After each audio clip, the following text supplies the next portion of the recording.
Certains omégas rêvent d'alpha doux, qui les courtisent avec des fleurs sauvages et de la poésie. Je fus revendiqué par un roi dont les mains étaient tachées du sang de ses ennemis et dont le château se tenait sur les os de ceux qui avaient défié son règne.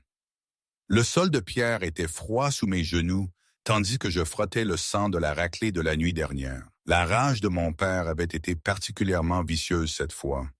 3 pièces d'or perdues à un jeu de dés de marchand, et d'une manière ou d'une autre, cela devint ma faute. Les contusions sur mes côtes palpitaient à chaque respiration, des fleurs violettes fleurissant sous ma chemise déchirée. Lord Garrett trébucha à travers les couloirs en décomposition de notre manoir, hurlant pour du vin que nous ne pouvions pas nous permettre. Notre maison ancestrale s'effondrait autour de nous, comme notre nom de famille, pierre par pierre brisée.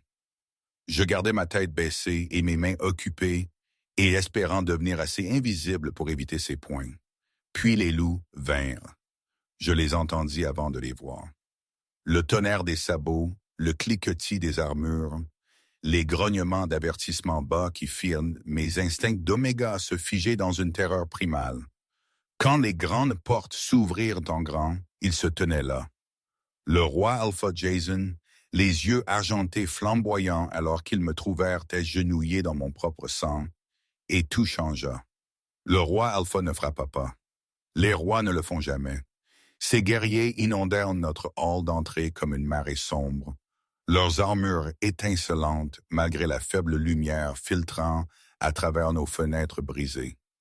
Je me pressais contre l'embrasure de la porte de la cuisine, essayant de disparaître dans les ombres comme j'avais appris à si bien le faire.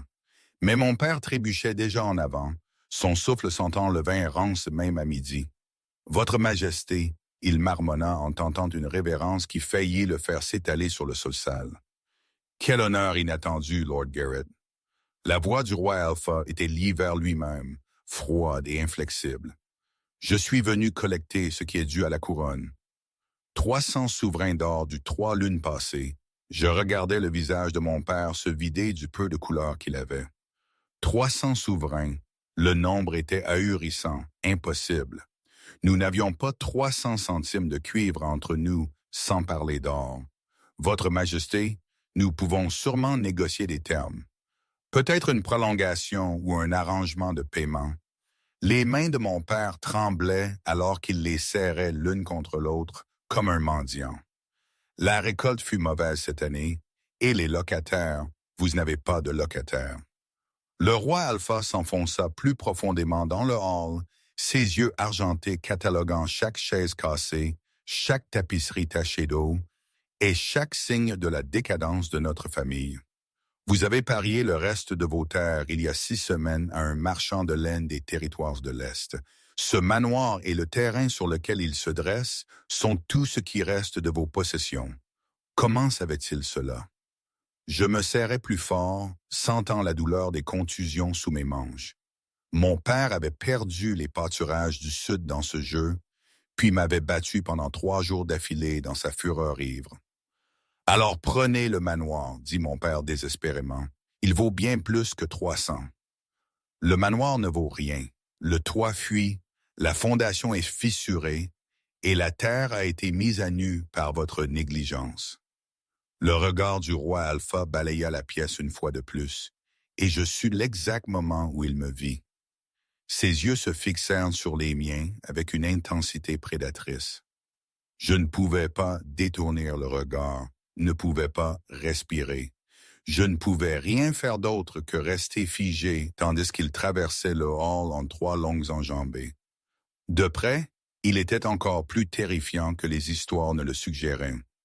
Grand et aux épaules larges avec des cheveux foncés qui tombaient au-delà de son col et un visage sculpté dans le granit et la fureur.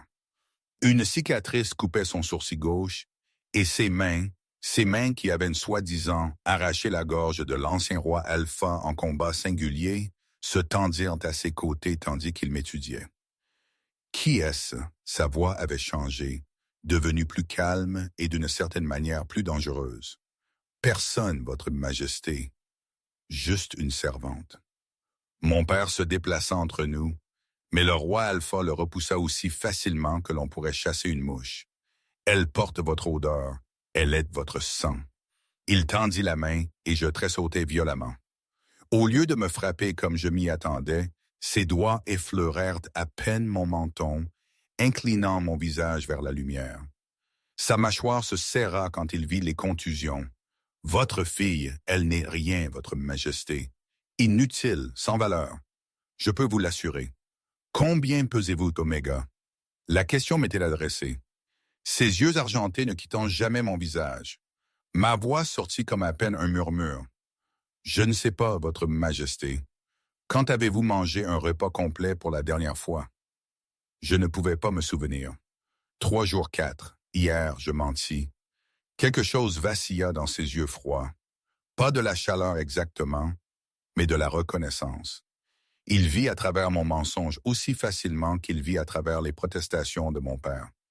Il relâcha mon menton et se tourna vers Lord Garrett avec l'expression d'un homme qui venait de prendre une décision. La dette s'élève à 300 souverains d'or, Lord Garrett. Puisque vous ne pouvez pas payer en monnaie, vous accepterez une compensation alternative. Il me fit un geste sans regarder. Je prendrai votre fille. Le monde bascula sous mes pieds. Non, je m'entendis chuchoter. S'il vous plaît, elle est Oméga, dit mon père rapidement, désespérément. De faible lignée, probablement stérile. Sûrement votre majesté préférerait. Je préfère le paiement des dettes dues. La voix du roi Alpha coupa le bavardage de mon père comme une lame à travers la soie. Vous avez 2 choix, Lord Garrett. Abandonnez la jeune fille ou faites face à l'exécution pour vol envers la couronne. Les dettes impayées au trône sont considérées comme de la trahison, punissable de mort. Choisissez maintenant. Mon père me regarda vraiment pour la première fois depuis des mois. Je vis le calcul dans ses yeux injectés de sang, pesant ma valeur contre sa vie. Nous savions tous deux ce qu'il choisirait. Nous l'avions toujours su. Prenez-la. Les mots furent précipités, soulagés. Elle est à vous, votre majesté. Le roi Alpha hocha la tête une fois, sec et définitif. Liez-lui les poignets doucement, ajouta-t-il quand l'un de ses guerriers s'approcha avec des mains rudes. Elle n'est pas une prisonnière. Elle est un paiement pour une dette, et elle sera traitée en conséquence. Les liens de cuir étaient doux contre ma peau, rien à voir avec les cordes que mon père avait utilisées les fois où ma désobéissance avait requis une contrainte. Je ne me battis pas tandis qu'il me menait dehors où d'énormes chevaux de guerre attendaient dans la cour envahie. Le roi Alpha monta son étalon noir d'un mouvement fluide, puis se pencha. « Tu monteras avec moi. » Des mains fortes me soulevèrent comme si je ne pesais rien, me posant de côté sur ses genoux. Je restais rigide dans ses bras, terrifié de le toucher, terrifié de ne pas le faire. Derrière nous, mon père se tenait dans l'embrasure de la porte, nous regardant partir sans un seul mot d'adieu ou de protestation. Tandis que nous nous éloignions de la seule maison que j'ai jamais connue, j'entendis les guerriers murmurer entre eux. Pourquoi revendiquerait-il une Oméga brisée d'une maison déshonorée? Elle est à moitié affamée. Regardez-la. Le roi pourrait avoir n'importe quelle Oméga dans le royaume, et il choisit celle-là. Je fermai les yeux contre leurs mots et contre les larmes qui menaçaient de tomber. Quoi que m'attendit dans la forteresse du roi Alpha, je me dis que cela ne pouvait être pire que ce que je laissais derrière moi. Puis j'ouvris les yeux et la vis s'élever au loin. La forteresse se dressait sur la montagne comme une couronne d'épines noires, ses tours perçant le ciel gris. Même à des kilomètres, je pouvais sentir son poids, le pouvoir ancien qui émanait de ces murs de pierre sombre. Iki, c'était là que les loups venaient prouver leur force ou mourir en essayant. C'était là que la miséricorde périssait, et seuls les impitoyables survivaient. C'était ma nouvelle prison, et le roi qui me tenait dans ses bras était mon geôlier. Je m'étais trompé. Ça pouvait toujours être pire. La grande salle était remplie de loups, pas sous leurs formes animales, mais je pouvais les sentir néanmoins. Le pouvoir rayonnant de chaque guerrier, Chaque conseiller, chaque membre du conseil de la meute fit mes instincts d'oméga me crier de me soumettre, de baisser les yeux, de me faire aussi petite et inoffensive que possible.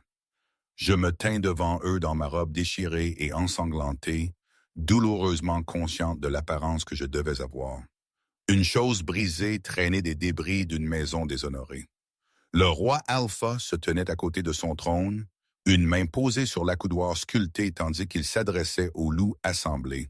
J'ai réclamé paiement de la dette de Lord Garrett à la couronne. Cet Oméga résidera au sein de la forteresse sous ma protection personnelle.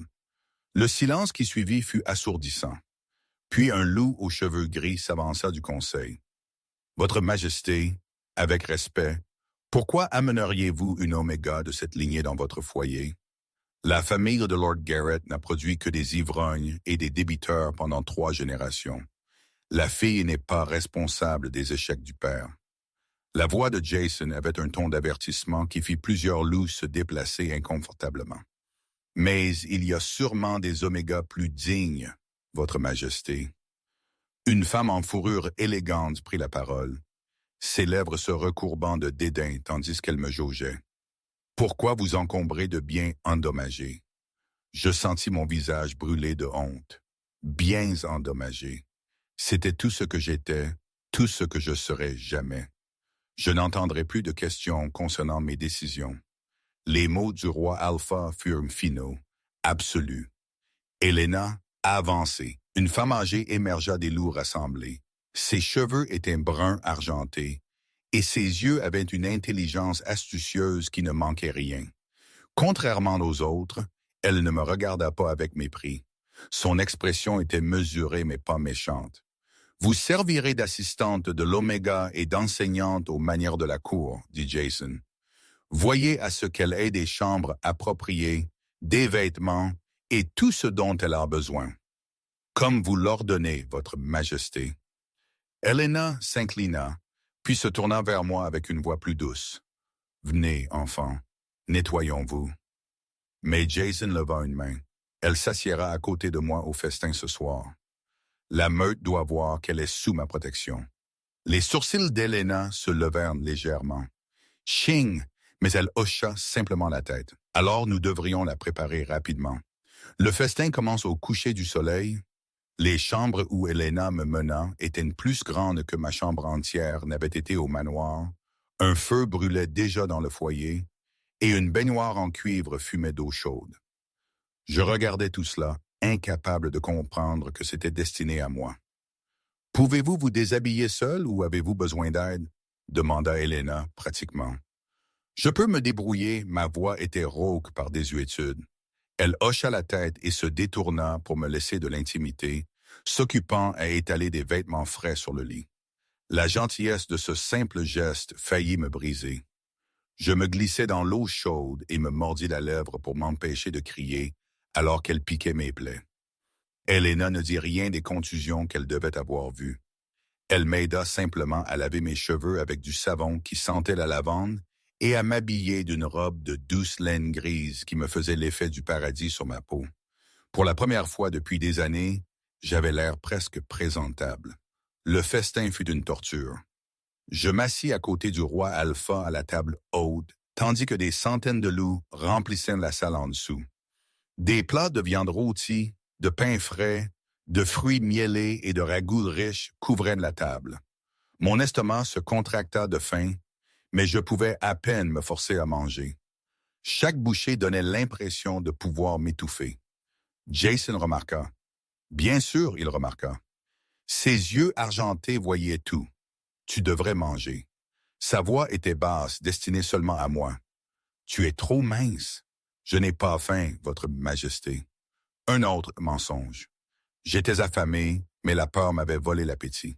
Il ne dit rien de plus, mais je le sentis me regarder tout au long du repas. Je les loups, en dessous, chuchotaient entre eux, leur voix portant jusqu'à la table haute. Des spéculations sur pourquoi leur roi réclamerait une Oméga aussi sans valeur. Des rumeurs sur ce qu'il comptait faire de moi si je tiendrais une semaine avant qu'il ne se lasse de son étrange caprice. Je gardais mes yeux sur mon assiette et essayais de disparaître. Quand le festin se termina enfin, Jason se leva et m'offrit son bras. « Viens, je t'escorterai à tes chambres. » La marche à travers les couloirs de la forteresse me sembla interminable. Mes jambes tremblaient d'épuisement et les contusions sur mes côtes palpitaient à chaque pas. Quand nous atteignîmes enfin ma porte, je m'apprêtais à l'ouvrir, mais la main de Jason atteignit l'agrafe de ma cape. Je tressaillais violemment, levant les bras pour protéger mon visage, mon corps agissant par pur instinct né d'années de violence. Il se figea un long moment. Aucun de nous ne bougea. Puis lentement, il recula, ses mains levées où je pouvais les voir.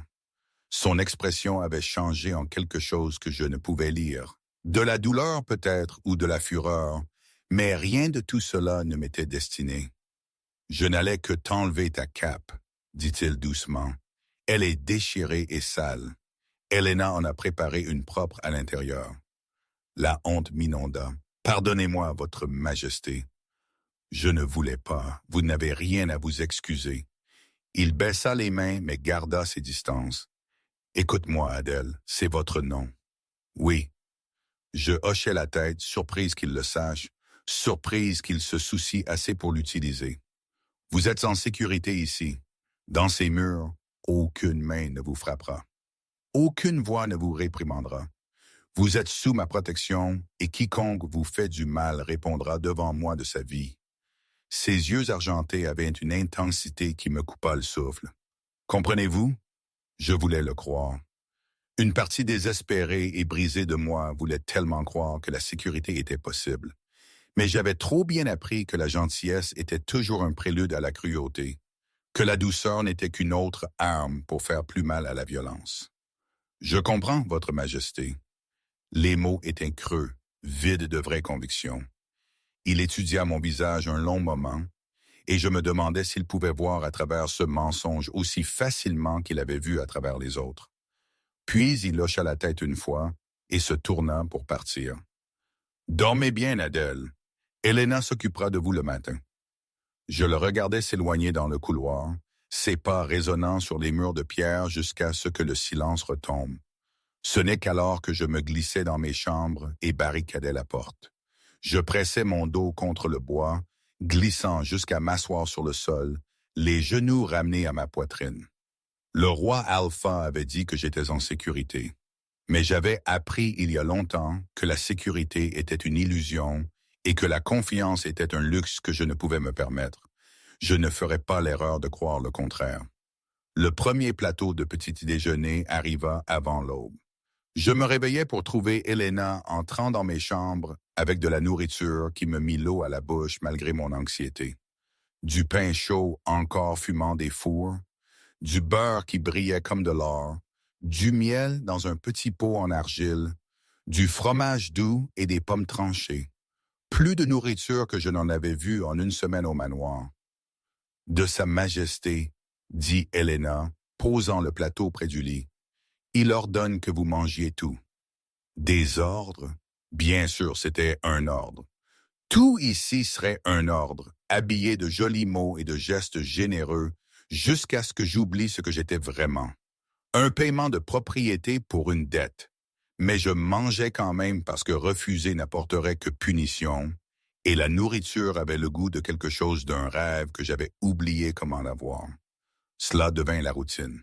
Chaque matin, Helena apportait le petit déjeuner. Chaque après-midi, une convocation arrivait. Le roi Alpha souhaitait se promener dans les jardins. Le roi Alpha souhaitait me montrer la bibliothèque. Le roi Alpha souhaitait savoir si j'étais confortable, si j'avais besoin de quelque chose, si les chambres étaient assez chaudes. J'attendais que le piège se referme. Il ne le fit jamais. « Qu'aimiez-vous faire avant de venir ici ?» demanda Jason un après-midi, alors que nous nous promenions dans les jardins de la forteresse. Des fleurs d'automne fleurissaient en profusion sauvage autour de nous, leur couleur presque douloureuse dans leur éclat. Je m'occupais du foyer, votre majesté, cuisine, ménage, raccommodage. La vérité était que j'avais été la servante de mon père, mais je ne le dis pas. Avant cela, quand vous étiez enfant, Qu'est-ce qui vous apportait de la joie? La question me surprit tellement que je faillis trébucher. Personne ne m'avait posé de questions sur la joie depuis si longtemps que j'avais presque oublié le sens du mot. J'aimais lire Votre Majesté quand nous avions encore des livres au manoir avant que mon père ne les vende. Quel genre d'histoire? De vieux contes, des légendes des premiers loups, des histoires de royaumes lointains. Je gardais mes yeux sur le chemin, effrayé de le regarder. Des choses folles. La connaissance n'est jamais folle. Sa voix contenait quelque chose que je ne pouvais identifier. La bibliothèque a plus de 3000 volumes. Vous pouvez lire ce que vous voulez. C'était un cadeau. Je réalisais qu'il m'offrait un cadeau, mais les cadeaux venaient toujours avec des prix, et j'avais appris à ne pas les accepter librement. Merci, Votre Majesté. Il cessa de marcher et se tourna pour me faire face, son expression indéchiffrable. Vous n'avez pas à m'appeler ainsi quand nous sommes de seuls. Mon nom est Jason. L'intimité de cela me terrifiait plus que ses ordres ne l'auraient jamais pu. Les noms étaient pour les égaux, pour les amis, pour les gens qui comptaient. Je n'étais rien de tout cela. Comme vous le souhaitez, Votre Majesté. Sa mâchoire se serra légèrement, mais il n'insista pas. 3 semaines passèrent dans cette danse étrange. Jason apparaissait avec une nouvelle gentillesse, une nouvelle tentative de me faire sortir, et je me retirais plus loin en moi-même. J'attendais que sa patience se brise, que le masque tombe, que la violence que je savais devoir se cacher sous sa courtoisie prudente. La réunion du conseil fut un accident. Je cherchais la bibliothèque qu'Helena avait mentionnée, prenant un mauvais virage dans le labyrinthe de couloirs de la forteresse. Des voix résonnèrent d'une porte entr'ouverte, et je me figeai en reconnaissant la voix de Jason. Le paiement a été envoyé à Lord Garrett comme convenu. 300 souverains d'or du trésor royal. Mon sang se glaça. Il avait payé la dette, payé en totalité. Votre Majesté, avec respect, vous auriez pu simplement saisir le manoir et les terres.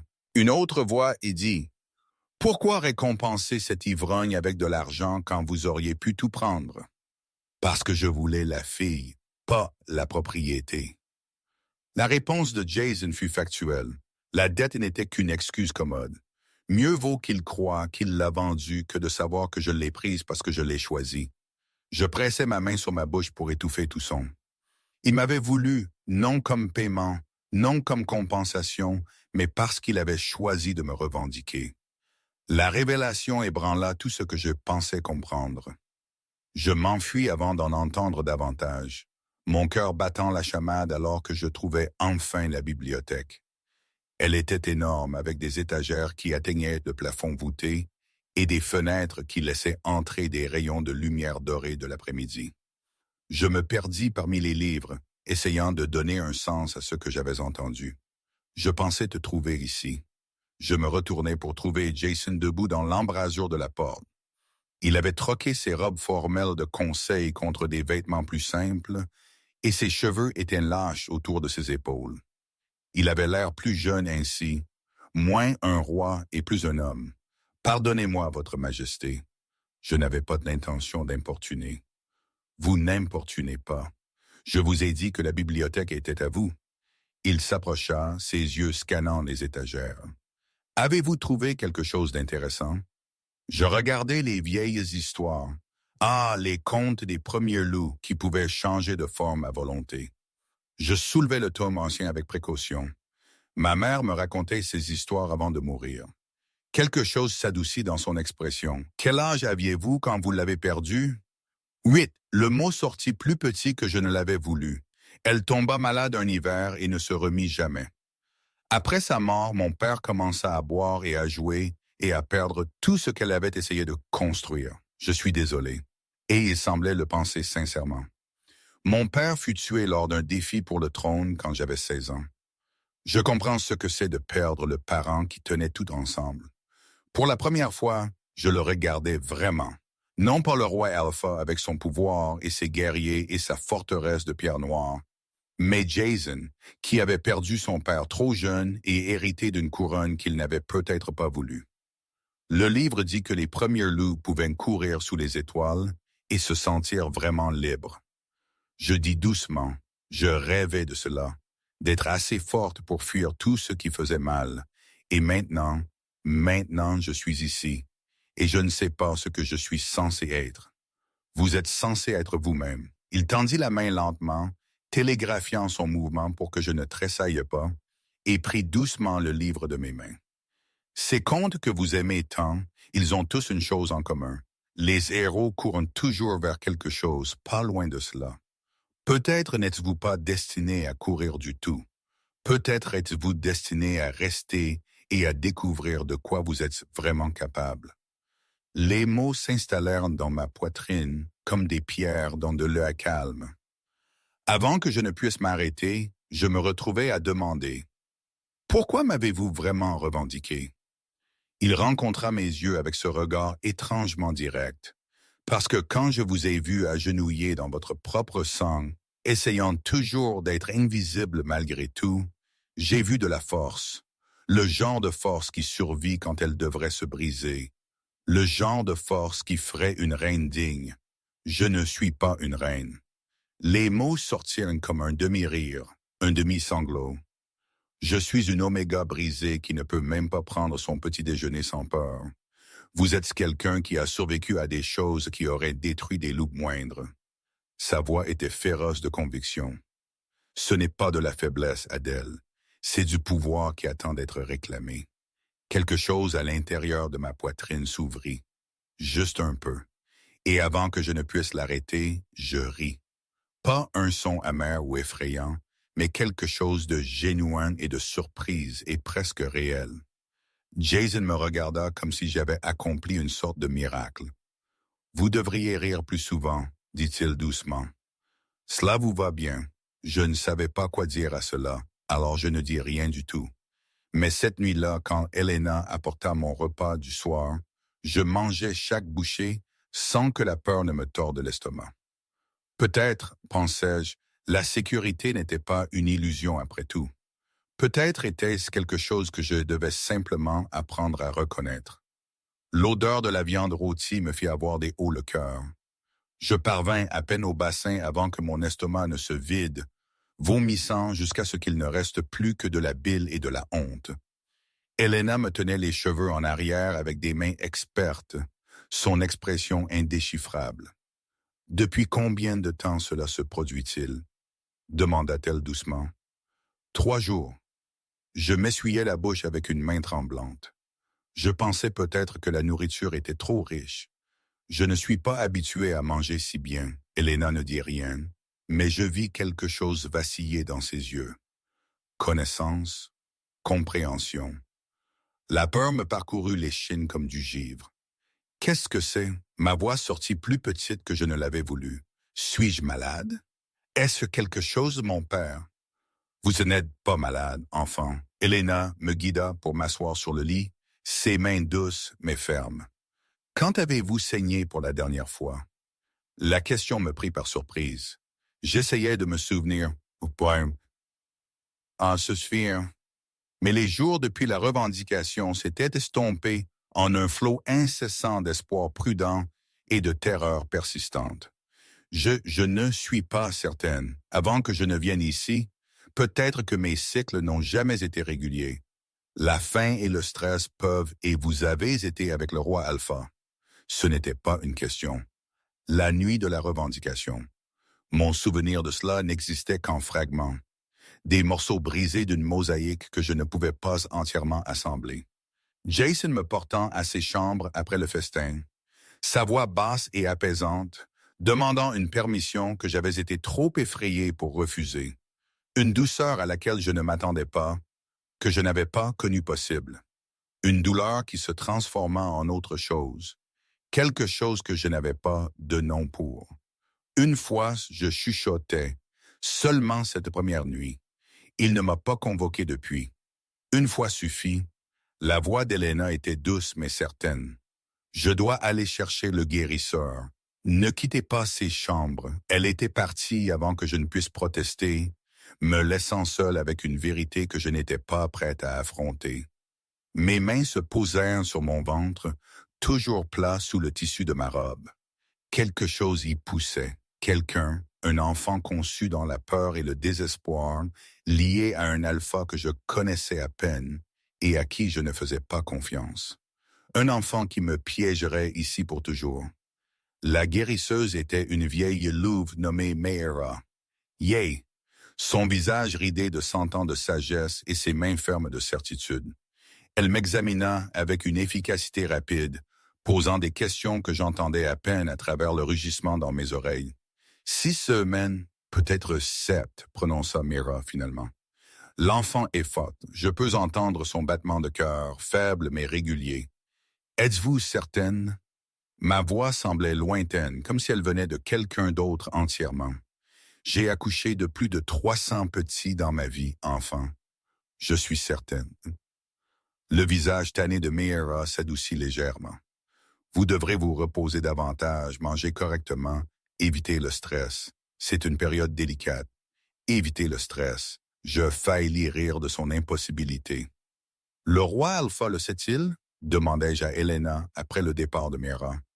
Pas encore, mais il devrait être informé immédiatement. Helena commença à ramasser des draps frais, ses mouvements déterminés.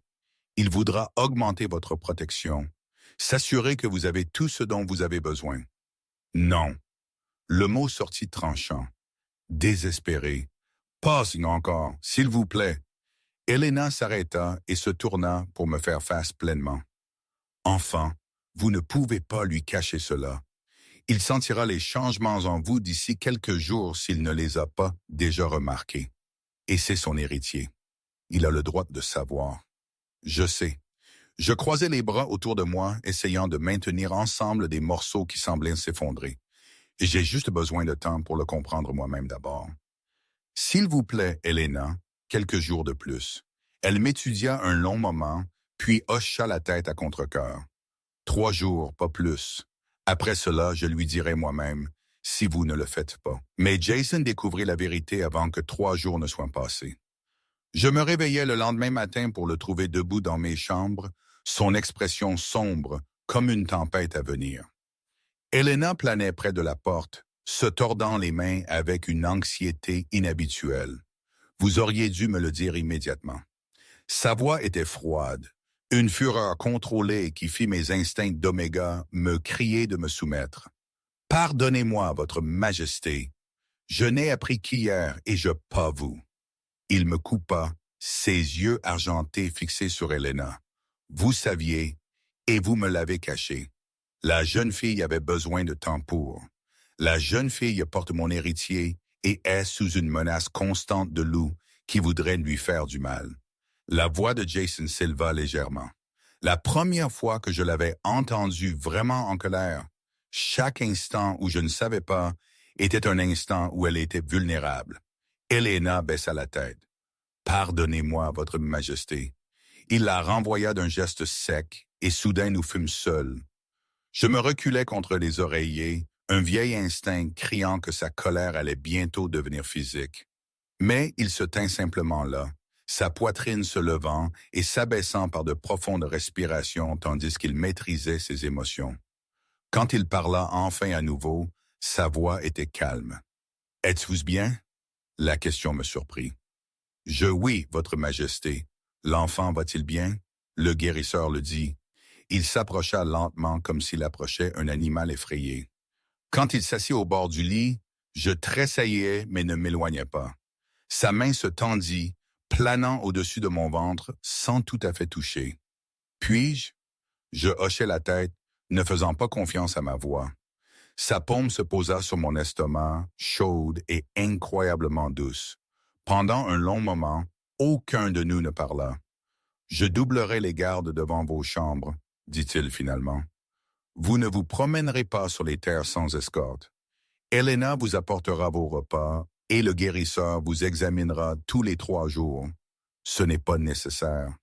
C'est nécessaire. » Ses yeux rencontrèrent les miens avec une intensité féroce. « Vous portez l'avenir de cette meute. Rien n'est plus important que de vous garder, vous et cet enfant, en sécurité. Comprenez-vous? Je compris que je n'étais plus seulement une propriété. J'étais un vaisseau, un moyen d'arriver à une fin. L'enfant dans mon ventre était précieux. J'étais simplement le corps qui l'abritait. Je comprends, Votre Majesté. Quelque chose vacilla sur son visage.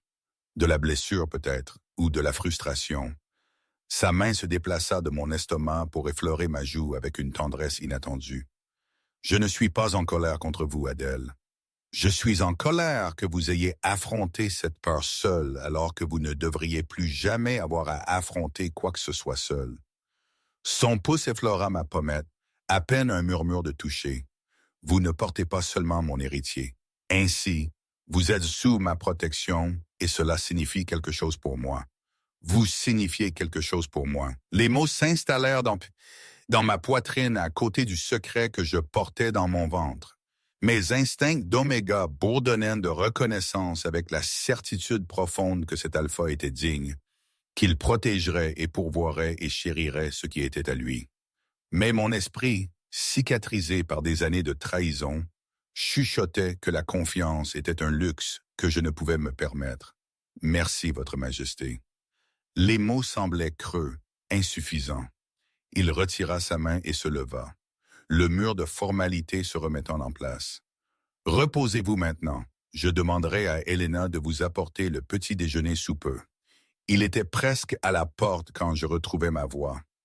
Jason, il se retourna, la surprise claire sur son visage que j'ai utilisé son nom. L'enfant, dis-je doucement. Êtes-vous content? Son expression se transforma en quelque chose que je ne pouvais lire. De la joie peut-être mélangée à de la peur et une détermination féroce. Content ne commence pas à le décrire. Il revint au chevet du lit et m'embrassa le front avec une douceur révérencieuse. Vous m'avez donné quelque chose que je n'aurais jamais cru avoir, une famille, un futur au-delà de la guerre et du sang et du devoir. Puis il fut parti, me laissant seul avec le secret qui n'en était plus un du tout et la réalisation terrifiante que je commençais à vouloir le futur qu'il offrait. Même si je savais que vouloir des choses avait toujours été le chemin le plus sûr pour les voir détruites, l'empoisonnement survint le premier jour de la 10e semaine. Helena apporta mon repas de midi comme d'habitude, du faisan rôti aux herbes, du pain frais et des légumes mijotés qui sentaient divinement. Je mangeais avidement, mon appétit revenant enfin après des semaines de nausées matinales. En moins d'1 heure, je me tordais d'agonie alors que mes entrailles se nouaient. Cherchez le guérisseur. Helena aboya aux gardes devant ma porte. Maintenant, Mera travailla rapidement, me faisant avaler des herbes amères qui me firent vomir tout ce que j'avais mangé. Le soulagement fut immédiat mais incomplet. Mon estomac se cramponna pendant des heures ensuite, et le visage du guérisseur fut grave alors qu'elle examinait les restes de mon repas. « Belladone », prononça-t-elle sombrement. « Pas assez pour tuer, mais assez pour nuire. Quelques bouchées de plus et vous auriez pu perdre l'enfant. » La rage de Jason était une chose vivante quand il l'apprit. Il déchira la forteresse comme une tempête hivernale, interrogeant le personnel de cuisine, les gardes, les serviteurs. Tous ceux qui avaient touché ma nourriture furent interrogés sous la menace d'exécution. Aucune réponse n'émergea. Pourtant, quiconque avait empoisonné mon repas avait couvert ses traces avec expertise. Thomas, Jason commanda à son bêta, un loup aux épaules larges avec des yeux gentils et une allure de guerrier. Trouvez qui a fait cela. Je me fiche du temps que cela prendra ou des méthodes que vous devrez employer. Trouvez-les. Thomas était le plus proche ami de Jason depuis l'enfance, le frère qu'il avait choisi plutôt que celui né à lui. Si quelqu'un pouvait être digne de confiance pour ma sécurité, c'était lui. Ou du moins, c'est ce que nous pensions. Le deuxième incident survint une semaine plus tard. Je marchais sur les remparts est avec Helena, profitant de l'air d'automne et de la vue sur les montagnes au-delà. La pierre sous mes pieds bougea sans avertissement. Je sentis la passerelle s'effriter. Je me sentis tomber vers la cour 3 étages plus bas. Des mains fortes rattrapèrent mon poignet au dernier moment. L'un des gardes me tira en sécurité tandis qu'Helena criait à l'aide. Je restais haletante sur un sol solide, mon cœur menaçant d'éclater de ma poitrine, une main pressée protectrice sur mon ventre. Le mortier était compromis, dit le garde sombrement, examinant la section brisée. Quelqu'un avait ciselé le liant entre les pierres. C'était délibéré. Jason tripla ma garde après cela. Je ne pouvais pas faire 3 pas sans des guerriers me suivant. Ne pouvais pas dormir sans des loups armés postés devant mes chambres. La forteresse, qui avait commencé à se sentir comme un sanctuaire, se transforma à nouveau en prison, bien que celle-ci fût conçue pour empêcher le danger d'entrer plutôt que de me garder à l'intérieur. Quelqu'un à l'intérieur de ces murs vous veut morte, dit Jason sans détour lors d'une réunion privée dans son bureau. Thomas se tenait à ses côtés, son expression troublée. Alors, nous devons découvrir qui avant qu'il ne réussisse. Peut-être serait-il plus facile si je partais simplement, dis-je doucement. Si je suis la cible, me retirer ferait... Non. La voix de Jason fut absolue. Vous ne partez pas. Vous êtes à moi à protéger, et je ne manque pas à mes devoirs. À moi. Les mots me firent frissonner, sans aucun rapport avec la peur. La visite diplomatique de l'Alpha Magnus eut lieu à l'approche de la lune de sang. Il arriva avec 20 guerriers, tous cicatrisés et dangereux, demandant une audience pour discuter des différents frontaliers et des accords commerciaux. Jason n'eut d'autre choix que de le recevoir avec la cérémonie appropriée, bien que la tension émanât de chaque loup dans la grande salle. Magnus était tout ce que Jason n'était pas. Là où Jason tenait son pouvoir avec une autorité silencieuse, Magnus le portait comme une arme destinée à intimider. Grand et fortement musclé, mais avec un visage cicatrisé et des yeux qui ne manquaient rien, il inspecta la forteresse avec un mépris à peine dissimulé. « Ouais, Alpha Jason, dit-il, sa voix portant à travers le hall. J'avais entendu des rumeurs de changement dans votre foyer. Je vois qu'elle n'était pas exagérée. » Son regard m'avait trouvé là où j'étais assise à côté du trône de Jason, et je sentis son évaluation comme un contact physique. Il huma l'air délibérément, ses lèvres se recourbant en un sourire qui me fit frissonner la peau. « Une oméga, annonça-t-il assez fort pour que tous l'entendent. Et portant votre enfant, à moins que mon nez ne me trompe, comme ses domestiques. Ma compagne ne vous regarde en rien, Magnus. » La voix de Jason contenait un avertissement que tout loup sage aurait écouté, mais Magnus n'était pas sage. Il était ambitieux et cruel, et voyait de la faiblesse là où Jason voyait de la force. Bien sûr, bien sûr. Pardonnez ma curiosité. Le sourire de Magnus s'élargit. Il est simplement surprenant de voir le puissant roi Alpha si complètement apprivoisé par une femme, surtout une d'une lignée aussi discutable. La fille de Lord Garrett, n'est-ce pas? J'ai entendu dire qu'il l'avait vendue pour régler des délais de jeu. La salle se tut. Chaque loup présent retint son souffle, attendant la réponse de Jason. La parenté de ma compagne est sans importance. Jason se leva lentement et la température de la pièce sembla baisser. Ce qui est important, c'est qu'elle est sous ma protection et toute insulte envers elle est une insulte envers moi. Choisissez vos prochains mots avec soin, Magnus.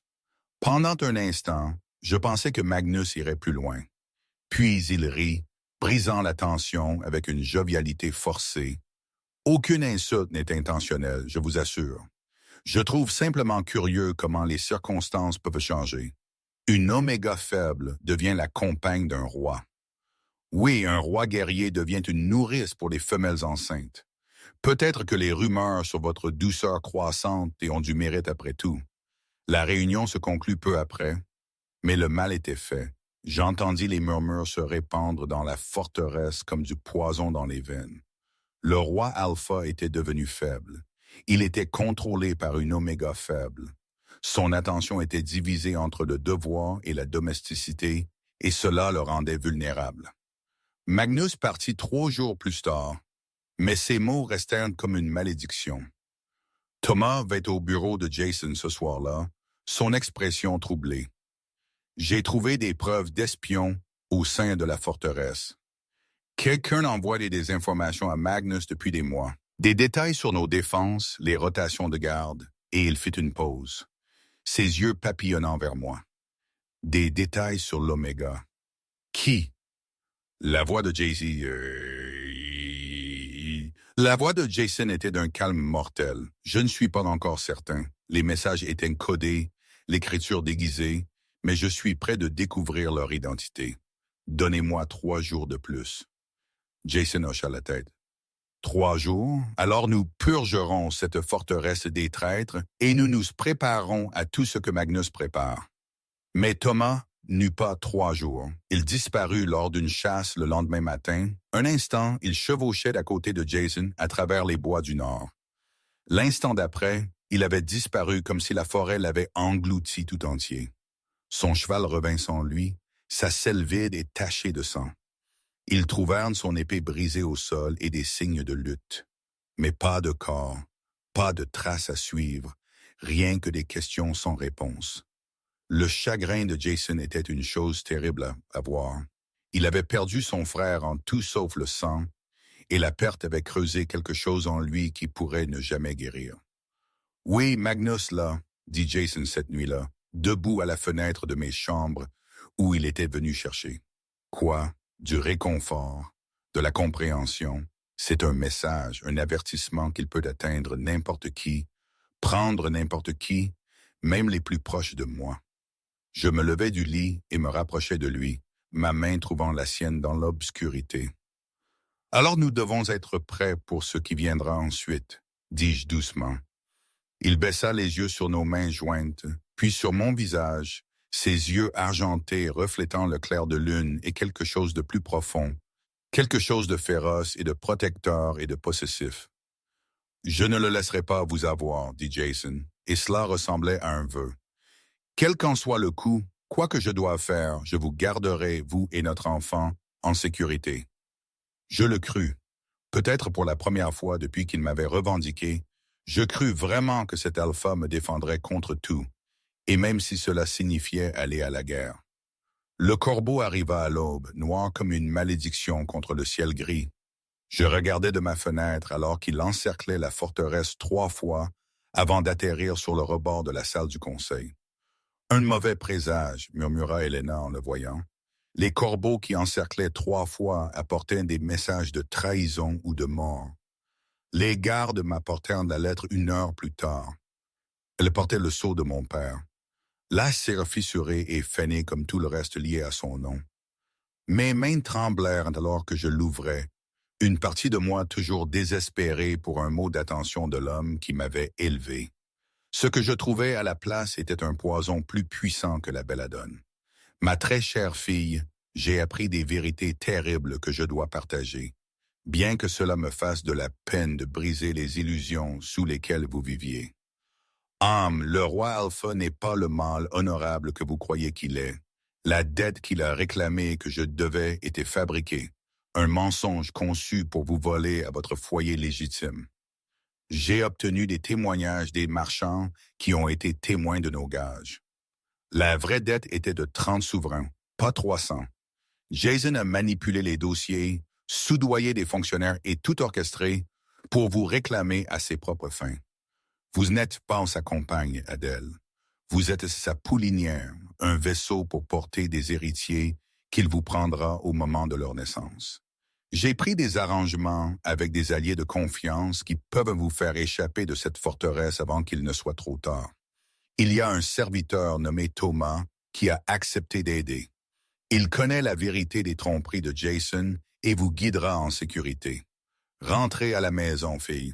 Laissez-moi réparer mes échecs. Laissez-moi vous protéger comme j'aurais dû vous protéger depuis le début. Votre père dévoué, Lord Garrett. La lettre tomba de mes doigts sans force. Thomas. La lettre mentionnait Thomas, qui avait disparu pendant la chasse, qui enquêtait sur les espions au sein de la forteresse, qui avait été le plus fidèle ami de Jason. Et si Thomas n'avait pas été pris? Et s'il s'était enfui? De vieilles peurs surgirent comme des spectres d'une tombe que je croyais avoir scellée. Chaque gentillesse que Jason m'avait montrée se reformula à travers une lentille de manipulation. La cour assidue, les touches douces, l'attente patiente, et si tout cela avait été calculé?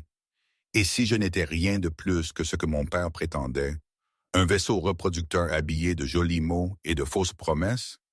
Ma main se posa sur mon ventre où l'enfant grandissait plus fort chaque jour. L'héritier de Jason, l'avenir de sa lignée. Peut-être que c'était tout ce que j'avais toujours été pour lui.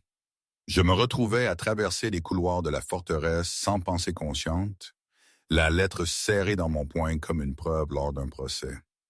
Les gardes s'alignèrent derrière moi, mais je les remarquai à peine. Je n'avais qu'une destination en tête. Les portes de la salle du trône s'ouvrirent en grand sous mes mains, claquant contre la pierre avec un bruit sec qui fit taire toute conversation. Le conseil était en session, 2 douzaines de loups rassemblés autour de Jason, tandis qu'ils discutaient des défenses frontalières et des stratégies militaires. Tous les regards se tournèrent vers moi tandis que je m'avançais, ma peur se transformant en une rage qui consumait la prudence. Est-ce vrai? Ma voix résonna du plafond voûté, tremblante mais claire.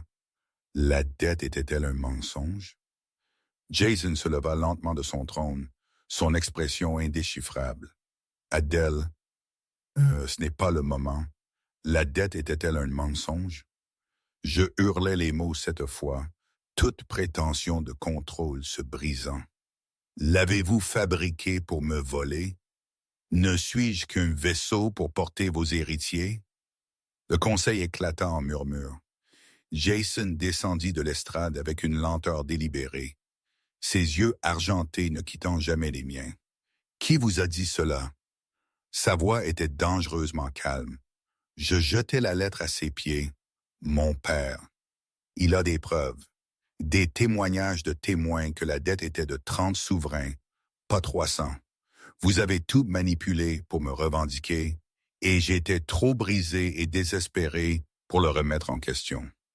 Jason ramassa la lettre et la lut en silence. Quand il eut fini, quelque chose de terrible vacilla sur son visage. Pas de culpabilité, pas de honte, mais d'une fureur si profonde qu'elle fit scintiller l'air autour de lui d'une violence à peine contenue. « Apportez-moi les registres de dette, » ordonna-t-il. « Tous maintenant. » Un scribe se précipita hors de la pièce et revint quelques instants plus tard avec un grand livre relié en cuir or et plusieurs parchemins roulés scellés de marques officielles. Jason les étala sur la table du conseil, me faisant signe d'approcher. « Lisez-les vous-même. » Sa voix était froide, formelle, rien à voir avec les tons doux qu'il utilisait quand nous étions seuls. Chaque pari, chaque perte grasse, chaque marque de témoin et sceau de magistrat. 2 ans de dette de jeu que votre père a accumulé sur 6 territoires différents. Mes yeux parcoururent les pages avec une horreur croissante. 20 souverains perdus à un marchand de laine, 45 à un ménestrel itinérant, 30 à un forgeron dans le village de l'Est. Les chiffres grandissaient à mesure que les dates progressaient. Le désespoir de mon père augmentant à chaque perte. À la fin, la somme était ahurissante. 317 souverains d'or, 17 de plus que Jason avait même réclamé. Ceux-ci sont attestés par des magistrats dans chaque territoire, continua Jason, son doigt traçant les sceaux officiels. La signature de votre père apparaît sur chaque contrat. La dette était réelle d'elle, chaque pièce de monnaie.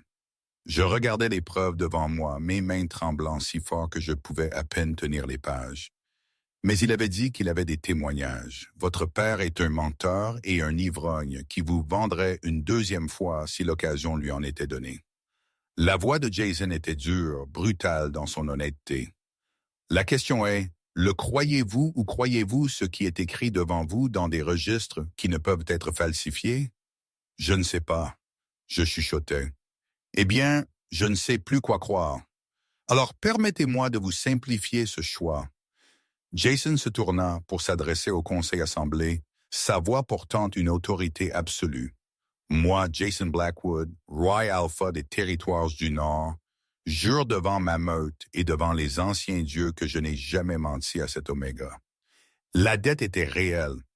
Ma revendication sur elle était légitime et chaque mot que je lui ai adressé a été la vérité. Il se retourna vers moi et je vis quelque chose de brut et de blessé dans ses yeux argentés. Mais je jure aussi ceci.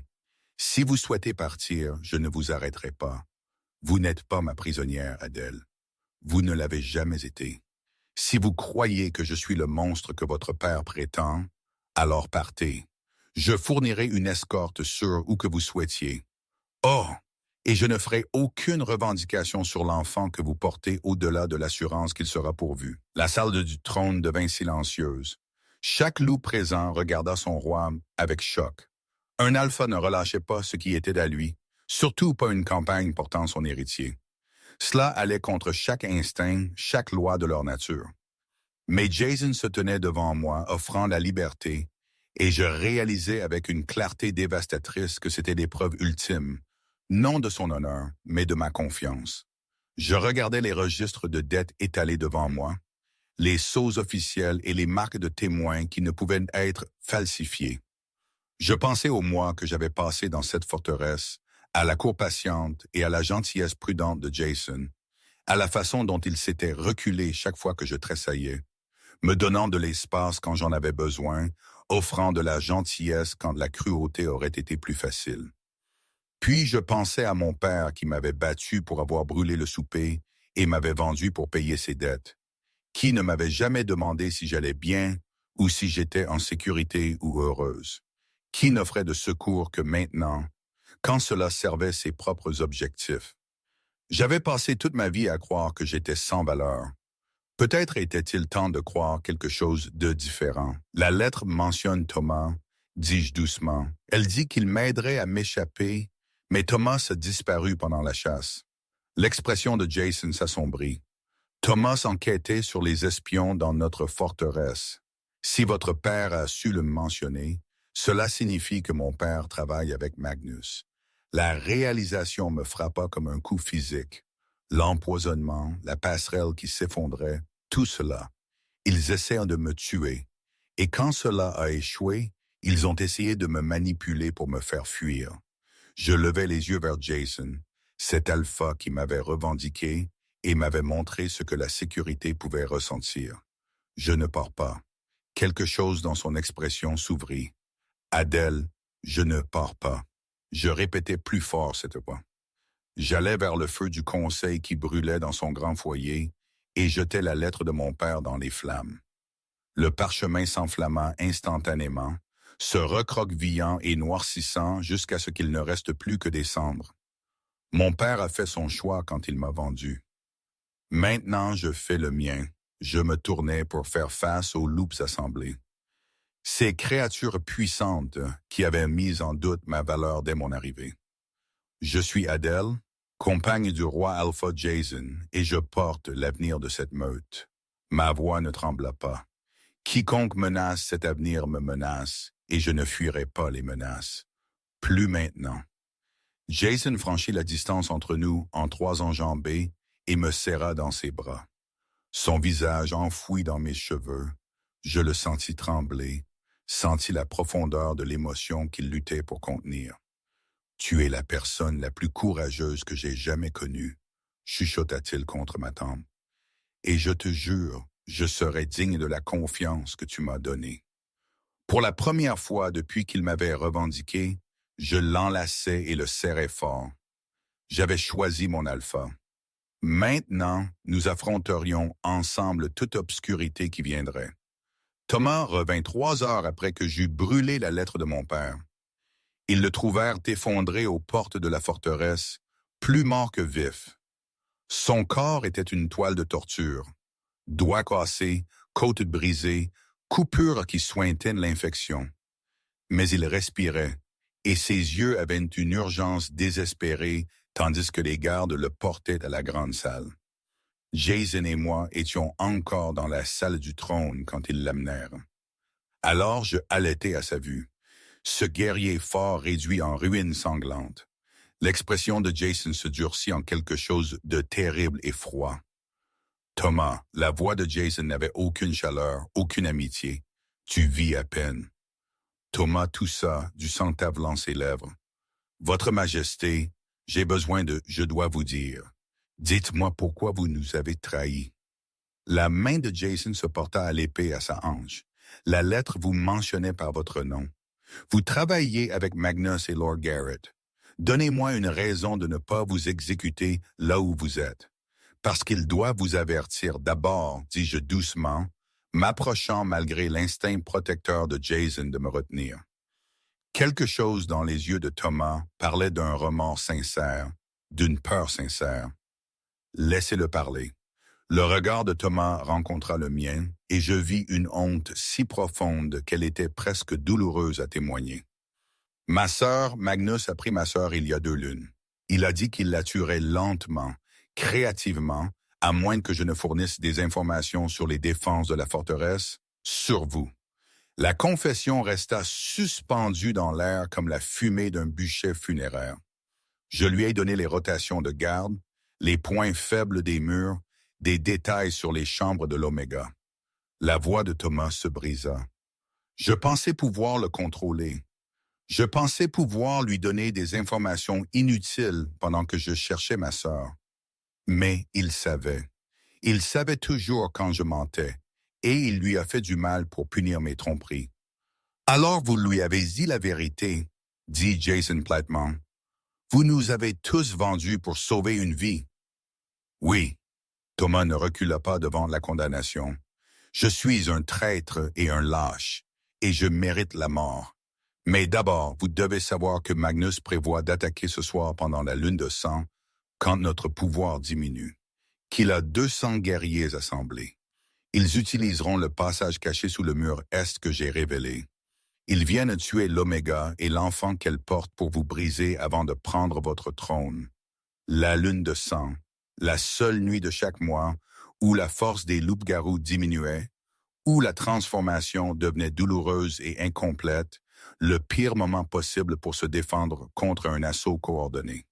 Combien de temps avons-nous? La voix de Jason était maintenant un pur commandement. La chaleur que j'avais appris à connaître, enfouie sous des couches d'évaluation tactique. 3 heures jusqu'au lever de la lune, peut-être 4 avant qu'il n'attaque. Thomas tenta de s'asseoir et échoua, s'effondrant en arrière avec un gémissement douloureux. Ma sœur est déjà morte. Magnus m'a montré son corps avant de me libérer. Tout ce que j'ai fait, chaque trahison, c'était pour rien. Je sentis une sympathie inattendue transpercer ma peur. Thomas avait fait des choix terribles, mais il les avait faits par amour, par famille. Qui étais-je pour juger cela alors que j'avais failli faire la même erreur en faisant confiance aux mensonges de mon père? Jason, dis-je doucement, miséricorde. Chaque loup dans le hall se tourna pour me regarder. Une Oméga demandant miséricorde pour un traître était inouïe, peut-être même une trahison. Les yeux argentés de Jason rencontrèrent les miens, et je vis la lutte là. La justice se battait avec la compassion, le devoir avec la compréhension que le désespoir pouvait faire de nous tous des monstres. Votre rang est déchu, prononça Jason finalement. Vous ne servirez plus jamais dans ma garde, ne détiendrez plus jamais de position ou d'honneur au sein de cette meute, mais vous vivrez, et quand ce sera fini, vous quitterez ces terres et ne reviendrez jamais. Adèle a parlé pour vous. Yay. Et je ne refuserai pas la première requête de ma compagne. Les yeux de Thomas se remplirent de larmes. Merci, Votre Majesté. Merci. Économisez votre gratitude. Si nous survivons à la nuit, vous souhaiterez peut-être que je vous ai accordé une mort plus rapide. Jason se tourna vers ses guerriers assemblés. Scellez le passage est, doublez les gardes sur tous les murs, déplacez l'Oméga vers le sanctuaire souterrain et postez 20 guerriers à son entrée. Nous avons 3 heures pour nous préparer à la guerre. La forteresse se transforma en chaos organisé. Les guerriers s'armèrent d'armes à tranchants d'argent et d'acier béni. Les archers prirent position sur les remparts. Les vieux loups et les enfants furent conduits aux chambres les plus profondes. Helena apparut à mes côtés, son visage grave de détermination. « Viens, enfant, nous devons te mettre en sécurité. » Mais j'hésitais, posais mes yeux, trouvant Jason de l'autre côté du hall, tandis qu'il coordonnait les défenses avec ses commandants. Il avait l'air en tout point du roi guerrier, mais je pouvais voir la tension dans ses épaules, la peur qu'il ne voulait pas exprimer, peur de perdre tout ce qu'il avait construit, peur de me perdre. Je te verrai quand ce sera fini. lui criai-je. Il franchit la distance entre nous et m'embrassa avec une intensité désespérée, une main berçant mon visage tandis que l'autre pressait contre mon ventre où notre enfant grandissait. « Je t'aime, dit-il, les mots féroces et bruts. J'aurais dû le dire plus tôt. Je t'aime, Adèle, et je déchirerai quiconque essaiera de te prendre. Les mots s'installèrent dans ma poitrine comme du miel chaud. Je t'aime aussi. Puis il fut parti, et Helena me tirait à travers les couloirs vers le sanctuaire souterrain, alors que nous descendions des escaliers de pierre qui s'enroulaient profondément sous la forteresse, passant des chambres de stockage et des armureries, jusqu'à ce que nous atteignions une porte renforcée gardée par 20 guerriers au visage sévère. « Rien ne passe par cette porte, dit leur capitaine. Sur nos vies, votre grâce, rien ne vous atteindra. » Le sanctuaire était une seule grande chambre éclairée par des lampes à huile, meublée de provisions destinées à soutenir les survivants d'un siège. Helena me fit asseoir sur l'un des lits de camp, tandis qu'elle vérifiait que les réserves d'eau et de nourriture étaient adéquates. Au-dessus de nous, j'entendis les premiers bruits de bataille, des hurlements et des cris, le cliquetis de l'acier sur l'acier, le tonnerre de centaines de guerriers se rencontrant dans une collision violente. La lune de sang devait s'être levée. « Il prévaudra, dit Helena, bien que ses mains tremblassent alors qu'elle me versait de l'eau. Le roi Alpha n'a jamais perdu une bataille. » Puis les cris se rapprochèrent. La porte du sanctuaire claqua sous un impact massif. Une fois, 2 fois, 3 fois. J'entendis nos gardes crier, entendis les bruits humides du combat, entendis des corps tomber. Helena me poussa derrière elle, un petit couteau apparaissant dans ses mains ridées. La porte éclata. Les guerriers de Magnus affluèrent, leurs armures sombres de sang qui n'étaient pas le leur. Ils avaient fauché 20 gardes comme du blé devant une faux. À leur tête se tenait un brute massive aux yeux froids et au but plus froid encore. « L'Oméga, grogna-t-il, Lord Magnus la veut morte. » Helena se jeta sur lui avec son couteau, mais il la repoussa d'un revers de main à travers la pièce comme si elle ne pesait rien. Elle frappa le mur et glissa, inconsciente ou morte. Puis il n'y eut plus personne entre moi et les assassins, sauf l'air vide et ma propre terreur. Mon instinct d'Oméga me cria de me soumettre, de tendre ma gorge et de rendre la fin rapide, d'accepter que j'étais faible, sans valeur, destinée à être détruite par ceux plus forts que moi. Mais sous ces instincts, quelque chose d'autre remua, quelque chose de féroce et de primal et absolument réticent à mourir. Je portais l'enfant de Jason, notre fille. Je savais que c'était une fille d'une manière ou d'une autre. Je le sentais avec une certitude profonde. Et personne n'allait la tuer. Personne n'allait prendre son avenir, sa chance de vivre, son droit d'exister.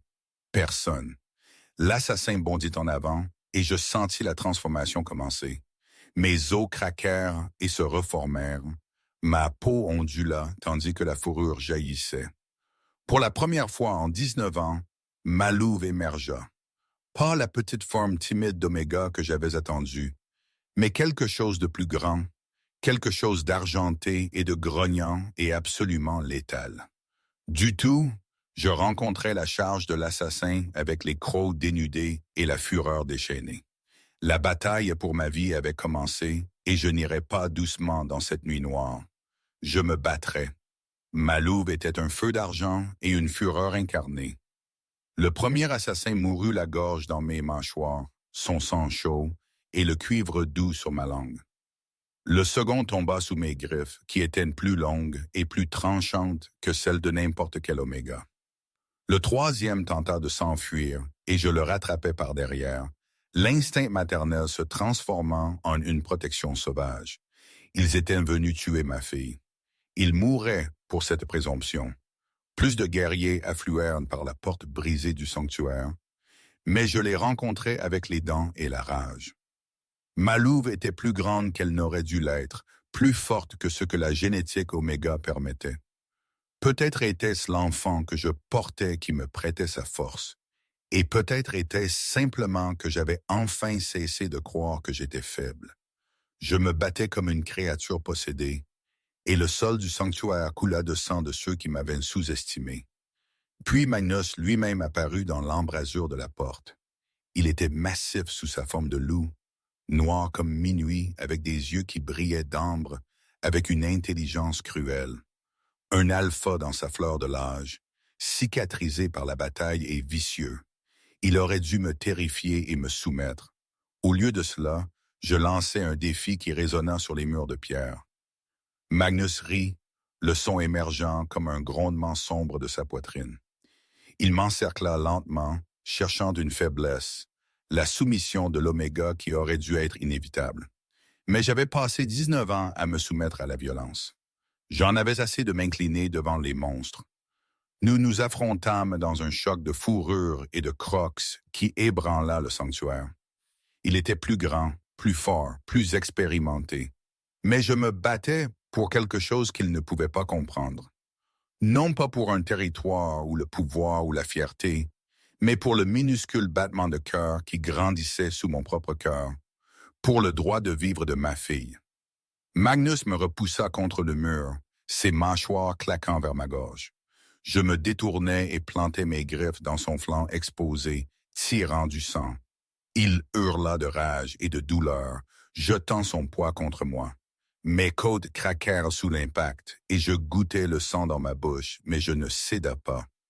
Je plongeai sous sa prochaine attaque et visai son ventre vulnérable, mes crocs s'enfonçant profondément. Il essaya de me secouer, mais je m'accrochai avec une force désespérée. Mes mâchoires trouvèrent dans sa gorge, et je mordis de toutes mes forces. Son sang remplit ma bouche tandis que sa trachée s'effondrait sous mes dents.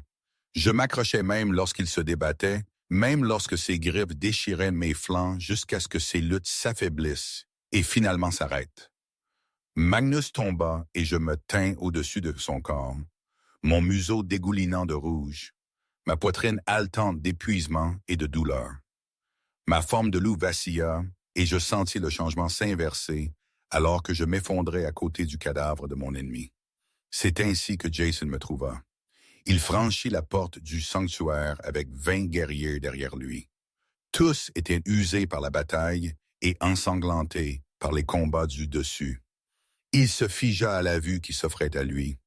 Le corps massif de Magnus se refroidissant sur le sol, entouré des cadavres de ses assassins, et moi recroquevillé nu au milieu du carnage avec mes mains pressées de manière protectrice sur mon ventre. Adèle. Mon nom était une prière et une question et une pure merveille à la fois. Notre fille vit, chuchotai-je, je l'ai gardé en sécurité, puis l'obscurité me réclama et je ne sus plus rien. Mais je me réveillai 3 jours plus tard pour trouver Jason dormant sur une chaise à côté de mon lit, sa main serrée autour de la mienne. Elena planait à proximité, le soulagement inondant son visage marqué par le temps quand elle vit mes yeux s'ouvrir. L'enfant, demandai-je immédiatement. Fort et en bonne santé, m'assura Elena. Le guérisseur dit que vous ne lui avez fait aucun mal, bien que vous ayez fissuré 4 côtes et perdu suffisamment de sang pour tuer un loup moindre. Vous guérissez vite pour une oméga. Je ne suis plus seulement une oméga, dis-je doucement, et je sentis la vérité de cela dans mes os. Je suis autre chose maintenant. Vous êtes Luna, dit Jason, se réveillant au son de ma voix. Ses yeux argentés étaient cernés de rouge d'épuisement et de soulagement. Vous avez tué Magnus et brisé le clan de Shadowfang. Sans leur alpha, ils se sont dispersés comme des feuilles au vent. La bataille est gagnée, Adèle. Pourtant, vous l'avez gagnée. Les 3 lunes suivantes passèrent dans un flou de guérison et de préparation. La forteresse se remit de l'assaut, enterrant les morts et honorant les guerriers qui avaient défendu nos murs. Thomas fut exilé comme Jason l'avait promis, recevant des provisions et suffisamment de pièces pour recommencer loin de ses terres. Je le regardais partir sans regret, comprenant que la miséricorde était parfois sa propre forme de justice. Mon ventre gonfla à l'approche du printemps, devenant plus grand que prévu. Le guérisseur m'examina avec une excitation croissante jusqu'à ce qu'elle prononce finalement ce qu'elle suspectait. « Des jumelles, votre grâce. » Vous portez des filles jumelles, deux futurs au lieu d'un, deux chances de construire le monde qui m'avait été refusé. Le travail vint avec l'équinoxe de printemps, durant du lever de la lune à l'aube. Je mis mes fils au monde avec Jason me tenant la main, tandis que son visage était mouillé de larmes, alors qu'il les tenait pour la première fois. Elles étaient parfaites, minuscules et féroces, avec des poumons qui pouvaient faire trembler les chevrons quand elles pleuraient. Nous les nommâmes Arya et Luna pour le chant et la lune, pour la beauté et le pouvoir. La meute célébra pendant 7 jours et 7 nuits. Des loups vinrent de tous les territoires pour assister à la naissance des héritiers du roi Alpha et pour rencontrer l'Oméga qui avait tué Magnus en combat singulier. Je les reçus dans la grande salle avec mes filles dans mes bras et Jason à mes côtés, n'ayant plus peur de leur jugement. La cérémonie de couronnement eut lieu le 8e jour. Je m'agenouillais devant les anciens de la meute, tandis qu'ils plaçaient la couronne de Luna sur ma tête. Un cercle d'argent et de pierres de lune qui avait appartenu à la mère de Jason et à sa mère avant d'elle. Pourtant, Jason me prit les mains et prononça les vœux anciens qui nous lieraient non par la dette ou l'obligation, mais par le choix et l'amour. Je te revendique comme ma compagne devant les anciens dieux et la meute, non pas comme propriété, mais comme partenaire, non pas comme possession, mais comme égal. Accepteras-tu ce lien librement donné? J'accepte, dis-je, ma voix forte et claire. Je te revendique comme mon compagnon, mon alpha, mon roi choisi. J'offre ce lien librement et je l'honorerai tous mes jours. La meute hurla son approbation et je devins reine Luna, non par les circonstances, mais par un droit acquis dans le sang et défendu avec courage. Mon premier acte en tant que Luna fut d'établir de nouvelles lois dans tous les territoires. Aucun Oméga ne pouvait être battu ou vendu ou échangé comme propriété. Des sanctuaires seraient construits dans chaque région où les vulnérables pourraient trouver sécurité et protection. Une éducation et une formation seraient fournies afin que tous les loups, quel que soit leur statut, puissent apprendre à se défendre. Mes filles hériteraient d'un monde où aucun Oméga n'aurait besoin de frotter le sang des sols de pierre en espérant devenir assez invisible pour survivre. La nouvelle de mon père me parvint par un matin froid, 6 lunes après mon couronnement. Lord Garrett avait été trouvé mort dans les ruines de son manoir, une bouteille de vin empoisonnée à côté de son corps. Certains dirent que c'était un suicide, incapable de vivre avec la honte de ses échecs. D'autres chuchotèrent que c'étaient les alliés de Magnus qui le punissaient pour le rôle qu'il avait joué dans leur défaite. Je ne ressentis rien en l'entendant. Pas de chagrin, pas de satisfaction, juste une lointaine reconnaissance que l'homme qui m'avait donné la vie en était parti. Helena demanda si je souhaitais organiser les rites funéraires, mais je secouai la tête. Il a fait ses choix. Que la terre le réclame comme elle le voudra. Ce soir-là, je me tins sur les murs de la forteresse au coucher du soleil avec Jason à mes côtés, regardant le ciel se peindre de nuances d'or et de cramoisie. Nos filles dormaient paisiblement dans les chambres royales en dessous, gardées par des guerriers qui mouraient avant de permettre que le mal les atteigne. « Le regrettes-tu jamais? » demanda Jason doucement. « La façon dont ta vie a changé quand je t'ai revendiqué. » Je pensais à la fille que j'avais été, brisée et terrifiée, se croyant sans valeur. Je pensais à la femme que j'étais devenue, couronnée et aimée, mère et reine, protectrice de ceux qui ne pouvaient se protéger eux-mêmes. Je ne regrette rien, dis-je, me penchant contre sa chaleur. Tu m'as donné la chance de devenir celle que j'étais toujours censée être. J'ai construit un royaume à partir de la souffrance, Jason. Nos filles hériteront de la force au lieu de la peur, et cela rend chaque moment douloureux digne d'être supporté. Il embrassa ma tempe et nous restâmes ensemble, regardant la nuit tomber sur le royaume que nous avions défendu, et continuerions à défendre jusqu'à notre dernier souffle. Je n'étais plus la fille brisée qui frottait le sang des sols de pierre.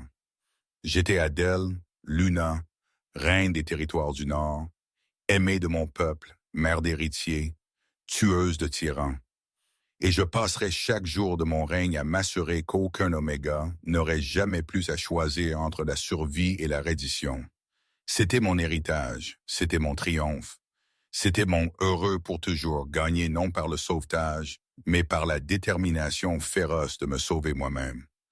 Merci de m'avoir rejoint dans ce voyage de l'obscurité vers la lumière. J'aimerais avoir de vos nouvelles. D'où regardez-vous? Et quel a été votre moment préféré dans cette histoire? Était-ce quand j'ai changé pour la première fois et découvert ma force, la confrontation avec les mensonges de mon père? Ou peut-être la bataille finale contre Magnus? Partagez vos réflexions ci-dessous et faites-moi savoir quelles autres histoires vous aimeriez entendre. Jusqu'à la prochaine fois, puissiez-vous trouver votre propre force dans les moments les plus sombres et puissiez-vous ne jamais oublier que vous valez la peine d'être combattu.